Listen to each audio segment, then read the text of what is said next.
Mister Donald লু অসহায় হয়ে পড়েছেন এবং তিনি এতটা অসহায় হয়ে পড়েছেন যে বাংলাদেশের রাজনীতির যে এই মুহূর্তে মেগা স্টার জনাব সালমান এফ রহমানের বাসায় নৈশভোজে আক্রমণ ঠিক আমন্ত্রণ গ্রহণ করে আক্রমণ উচ্চারণ হয়ে গেছে। তো নৈশভোজে অংশগ্রহণ করে তাকে মূলত তার যে অসহায়ত্ব এটি প্রমাণ করতে হয়েছে।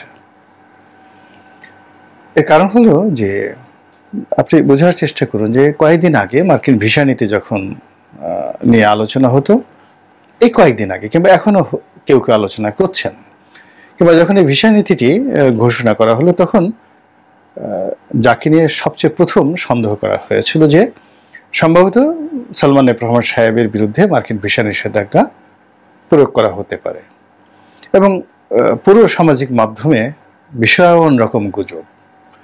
তো সেই লোকটি অর্থাৎ জনাব সালমান এফ রহমান এখন যে কোনো কারণেই হোক না কেন শেখ হাসিনার খুবই ঘনিষ্ঠ এবং খুবই ট্রাস্টওয়ার্দি, এমনকি যেটা আমরা শুনি সত্য মিথ্যা আমরা বলতে পারি না, তার সঙ্গে চায়নার একটা খুব ভালো সম্পর্ক রয়েছে।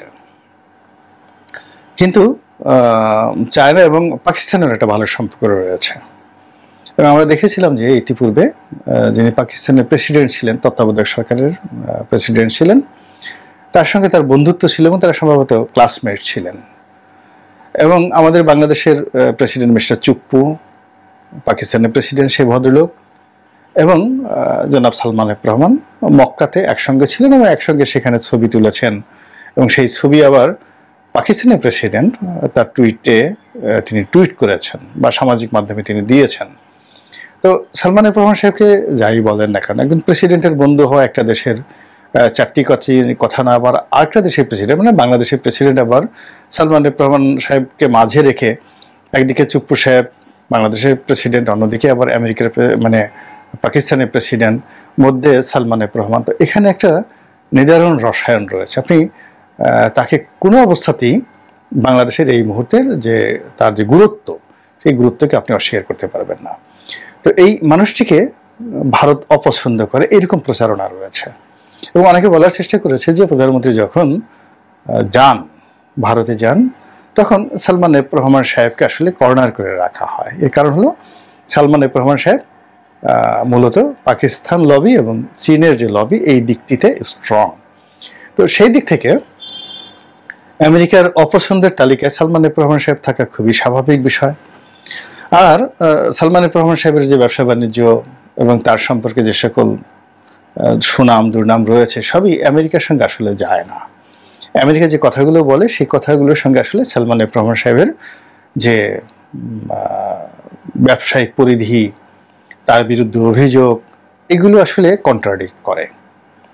তো সেক্ষেত্রে মিস্টার ডোনাল্ড লু বা অন্য যারা আসেন, আমেরিকার যারা লোকজন আসেন, তারা যখনই সালমান এফ রহমান সাহেবের বাসায় আসেন বা তার সঙ্গে দেখা সাক্ষাৎ করেন, সেখানে বুঝতে অসুবিধা হয় না যে মূলত তারা কতটা অসহায় এবং কতটা দুর্বল এবং কতটা বাধ্য হয়ে মূলত এই ভদ্রলোকের সঙ্গে দেখা সাক্ষাৎ করে সরকারের মান ভাঙানোর জন্য, সরকারের কাছাকাছি যাওয়ার জন্য, আরও স্পষ্ট করে বললে মাননীয় প্রধানমন্ত্রী শেখ হাসিনার আনুকূল্য পাওয়ার জন্য চেষ্টা করতে পারেন। এটি খুব সহজে বোঝা যায়। তো তদ্রূপ মিস্টার ডোনাল্ড লু এই সময়টিতে যে বাংলাদেশে এলেন, আসার পরে তিনি জনাব সালমান এফ রহমান সাহেবের সঙ্গে যে বৈঠক করেছেন, দেখা সাক্ষাৎ করেছেন, এতে তার অসহায়ত্ব প্রকাশ পেয়েছে। This is one. Second thing হলো যিনি বাংলাদেশের মিস্টার পিটার ডি হাস আছেন, তিনি চলে যাচ্ছেন। হয়তো আরও 2 মাস থাকবেন, 4 মাস থাকবেন বা 6 মাস থাকবেন, এমনকি 1 বছরও থাকতে পারেন। কিন্তু বাংলাদেশ থেকে তার বিদায় এটি নিশ্চিত হয়েছে এবং তার স্থলে অন্য একজন রাষ্ট্রদূত, তার যে নিয়োগ, এটি চূড়ান্ত করা হয়েছে। তো কাজেই তিনি চলে যাচ্ছেন। আর চলে যাওয়ার পর আমেরিকাতে গেলে তার যে ভালো কিছু হবে না এটি একেবারে মোটামুটি কনফার্ম। এর কারণ হলো অতীতে যারাই আসছে বাংলাদেশ থেকে, যারা দায়িত্ব পালন করে গিয়েছেন, বেশিরভাগ রাষ্ট্রদূতকে পরবর্তীতে আর মার্কিন দপ্তরে কোনো গুরুত্বপূর্ণ পদে দেখা যায়নি। আমি যাদেরকে চিনি, আমাদের সময় এখানে একজন কালা জাহাঙ্গীর ছিলেন, কালো করে, বিউটি নার্স ছিলেন, অন্যান্য যারা ছিলেন বেশ কয়েকজন তো দেখা গেল যে পরবর্তী বিভিন্ন কনসালটেন্সি কোম্পানিতে চাকরি করেছেন, আবার বাংলাদেশে এসছেন বেশ কয়েকজন। এর মধ্যে একজন ছিলেন উইলিয়াম বি মাইলাম, আর একজন কে যেন ছিলেন, সেই একটা তেল কোম্পানির এজেন্ট হয়ে বাংলাদেশে এসেছিলেন। তো এদের আসলে বাংলাদেশ থেকে যাওয়ার পর এদের অবস্থা খুব খারাপ হয়ে যায় এবং অনেকের এটি শেষ চাকরি থাকে। আবার অনেকে বাংলাদেশে তারা যেভাবে দায়িত্ব পালন করার জন্য তাদেরকে অ্যাসাইন করা হয়, সেভাবে দায়িত্ব পালন না করার কারণে অনেকে গিয়ে আবার শাস্তির মুখোমুখি হন এবং এখান থেকে গিয়ে পরবর্তীকালে খুব প্রমোশন পেয়েছেন, মার্কিন পররাষ্ট্র দপ্তরে খুব বড় কর্তা হয়েছেন। এরকম নজির খুব অল্প এবং এটি 70-এর দশকে বা 80-এর দশকে 2-4 জন এরকম হয়তো থাকতে পারে, আমি অতটা জানি না। তো সেই দিক থেকে mister Peter D Haas Bangladesh থেকে যখন তিনি আমেরিকাতে যাবেন, যদি সবকিছু স্বাভাবিক থাকে তবুও তিনি সেখানে থাকবেন না। যদি তিনি ওয়াশিংটন ডিসিতে কর্মরত থাকেন, তাহলে বিশ্বাস করেন তাকে একটা ছোট 1000 সিসির গাড়ি, মানে সাধারণ একটা গাড়ি, 1000 সিসির একটা গাড়ি, এই পুরনো ভক্সওয়াগন এইরকম একটা টাইপের গাড়ি, এটি তিনি তার নিজস্ব অর্থ দ্বারা এটি তাকে তিনি মেনটেন করতে পারবেন কি না তার স্যালারি দিয়ে, এটি আমি বলতে পারবো না। এবং তার যে এখন পদ পদবি, সেই পদ পদবি দিয়ে তিনি সরকারি কোনো গাড়ি ওয়াশিংটন ডিসিতে তিনি সেই গাড়িতে ছুটাছুটি করবেন, এটা অসম্ভব ব্যাপার।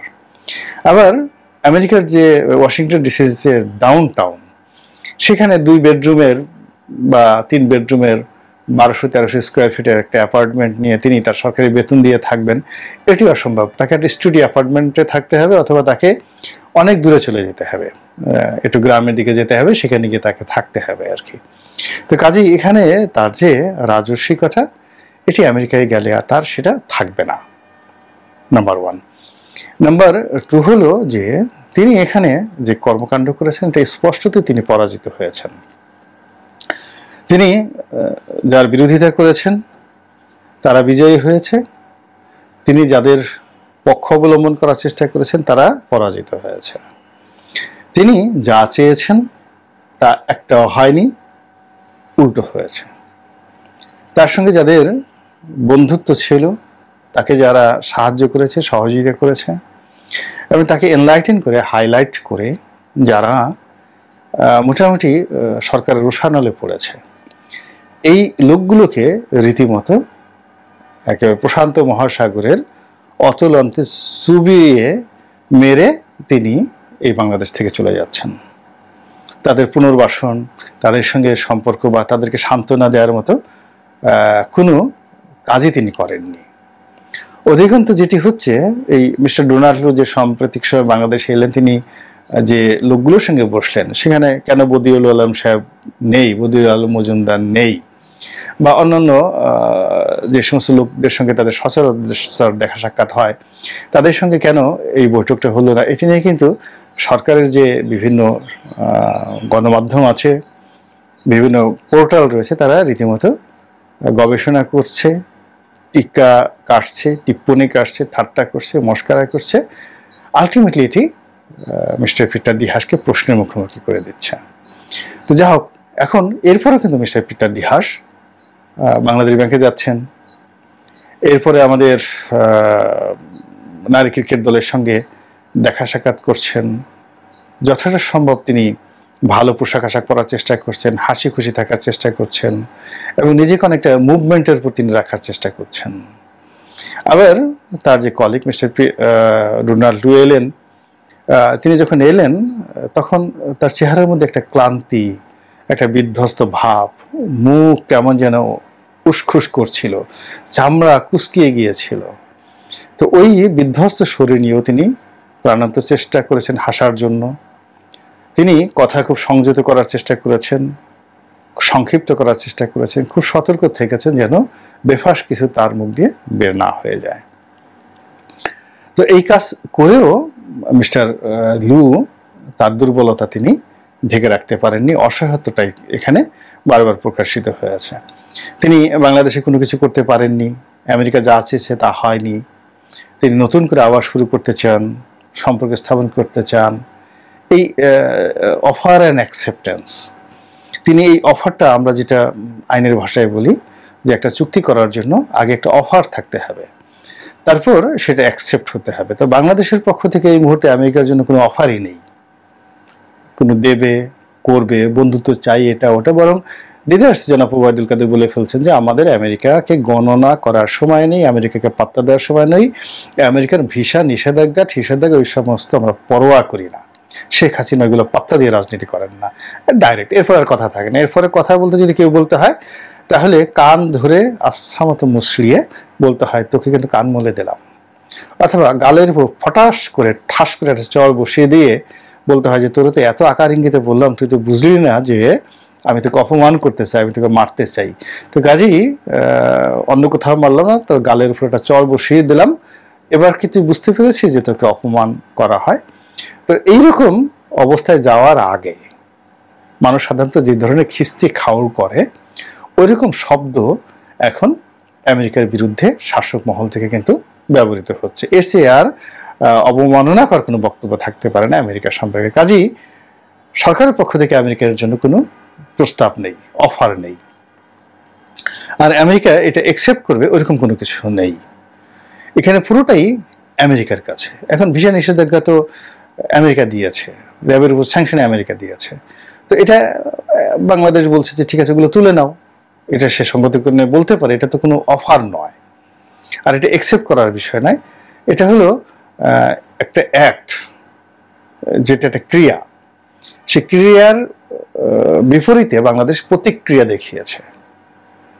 আর এই ক্রিয়াটা যেহেতু শুরু করেছে আমেরিকা, খেলাধুলাটা শুরু করেছে আমেরিকা, এটাকে শেষ করতে হবে বা এটার জবনিকাপাত করতে হবে আমেরিকাতেই। কাজেই ভিসা নিষেধাজ্ঞা নিয়ে, র্যাবের স্যাংশন নিয়ে বাংলাদেশের যে বক্তব্য, এটি মূলত কোনো অফার নয়। তো অফার অ্যান্ড অ্যাকসেপ্টেন্স, আইনের ভাষা, এই দুটো যদি না হয় সেখানে কোনো চুক্তি হয় না। তাহলে অফারটা কে দিল? মিস্টার পিটার ডি হাস দিচ্ছে, বিমান কেনার অফার দিচ্ছে, আরও অনেক অফার দিচ্ছে। এরপর আমরা যেগুলো শুনছি, মিস্টার লু অফার দিচ্ছেন, এটি বাংলাদেশ অ্যাকসেপ্ট করবে, তাহলেই সেখানে একটা চুক্তি হবে। কিন্তু বাংলাদেশ কি কোনো অ্যাকসেপ্ট করেছে?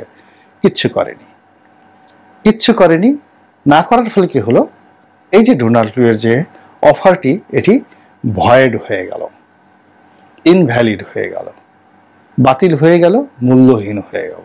আর মিস্টার ডোনাল্ড ট্রাম্প অসহায় হয়ে পড়লেন। এটাই আইনের ভাষা, এটাই কূটনীতির ভাষা। এর চেয়ে আর সরল বাংলায় বোঝানোর ক্ষমতা আমার নেই। আর কেউ যদি এর চেয়ে বেশি বুঝেন সেটা তার ব্যক্তিগত বিষয়। তো কাজেই ডোনাল্ড ট্রাম্পের এই অসহায়ত্ব আর এই যে মিস্টার পিটার ডি হাস, তার যে সে পরাজয়, এই পরাজয়ের পরেও তারা কিন্তু ফুস করছেন, ফাঁস করছেন, ভো করছেন, ভা করছেন। তো ফুস ফাঁস ভো ভা এগুলো নিয়ে অনেক সুন্দর সুন্দর গল্প রয়েছে আমাদের দেশে। তো সেই ফুস করেন আর ফাঁস করেন, ভো করেন আর ভা করেন। আওয়ামী লীগ কিন্তু ছাড়ছে না, নাহি ছোড়েঙ্গা। তো এই যে এটা একটা গল্প, আমি আর লোভ সামলাতে পারছি না। সেটা হলো সাইদি, জনাব দেলোয়ার হোসেন সাইদি সাহেবের একটা ওয়াজে আমি এটা শুনেছি। সে হলো আমাদের দেশে একসময় কাবুলিওয়ালারা থাকতো। তো তারা ব্যবসা বাণিজ্য করতেন, সুদের ব্যবসা করতেন, দাদনের টাকা দিতেন। তো এমনি এক কাবুলিওয়ালা জামের মরশুমে জাম গাছের নিচ দিয়ে যাচ্ছেন। তা হঠাৎ করে দেখলো যে জাম গাছে একটা লোক বসে টুসটুসে পাকা জাম খাচ্ছে। তো সে খুব অবাক হয়ে বললো যে তুমি কি খাচ্ছ? বলে আমি জাম খাচ্ছি। তো বলো যে আমি কি খেতে পারি? বলে কেউ নেই, অবশ্যই পারো, আসো আমার মতো গাছে উঠো, জাম খাও। তো সে জাম গাছে উঠলো এবং জাম খাওয়া শুরু করলো। তো আপনি তো জানেন যে জামের আকৃতি, তো জামের আকৃতির মতো এক ধরনের পোকা আছে ভীমরুল, যেগুলো বড় বড় পোকা ফুল ফুটায়। তো এরকম বড় বড় হাত দিয়ে কাবুলিওয়ালা জাম খাচ্ছে। তো এরকম জাম খেতে খেতে ওই জামের মধ্যে ওইরকম একটা পোকা ধরে পড়েছে। কিন্তু এতক্ষণ জাম খেয়েছে, জামের কোনো শব্দ হয়নি। কিন্তু এই মুহূর্তে সে যে পোকাটা যখন হাতের মধ্যে নিয়েছে, ওটার শব্দ হচ্ছে এবং সে মনে করলো যে জাম লাফাচ্ছে, সে ওটাকে চেপে ধরলো আচ্ছা মতো। আর ওই তার মুষ্টির মধ্যে সেই পোকাটা আটকা পড়েছে এবং সে চিৎকার করছে, ভো ভো করে শব্দ করছে। তখন সেই কাবলিওয়ালা বলছে, ভো করো আর ভা করো, ছোড়েঙ্গা নেহি। তো এইরকম এখন আওয়ামী লীগের যে বিজয়, এই বিজয়ের মধ্যে পিটার ডি হাস বা মিস্টার লু যতই ফোঁসফাঁস করেন না কেন, তাদেরকে কিন্তু ছাড়া হবে না। এবং অতীতকালে যেটাই সুরঞ্জিত সেনগুপ্ত বলেছেন যে বাঘে ধরলে বাঘে ছাড়ে, কিন্তু শেখ হাসিনা ধরলে কিন্তু ছাড়ে না। তো সেই দিক থেকে তারা ফোঁসফাঁস করে যাচ্ছেন মূলত শেখ হাসিনার করুণা পাওয়ার জন্য, তার সুদৃষ্টি লাভের জন্য, এবং তাদের এই শেষ সময়টাতে যদি সরকারের সাথে একটি সুসম্পর্ক স্থাপন করে আমেরিকার কাছে তাদের যে গ্রহণযোগ্যতা এটি বাড়ানো যায়, অর্থাৎ লুর এবং হাসের, তাহলে তারা সেই চেষ্টা করছেন। কিন্তু এটি আলটিমেটলি হিতে বিপরীত হবে। এবং শেখ হাসিনার যে ক্যারেক্টারিস্টিক্স, অর্থাৎ তাকে চাপ দিয়েও কাজ করা যাবে না, আবার তার কাছে গিয়ে যদি হাত পা ধরা হয়, পা ধরে সালাম করা হয়, মাপ চাওয়া হয়, সেক্ষেত্রে তিনি কাউকে ক্ষমা করে আবার তার সঙ্গে নতুন করে করেছেন, এটাও তার চরিত্রের মধ্যে নেই। তিনি সবসময় খেলতে পছন্দ করেন নতুনদের সঙ্গে, নতুন নতুন রিক্রুটমেন্ট। ফলে অনাগত দিনে লুয়ের পরিবর্তে টু আসবে, হাসের পরিবর্তে ফাঁস আসবেন, তাদের সঙ্গে তিনি আবার নতুন করে খেলবেন। কাজেই ওনাদের যে ফুস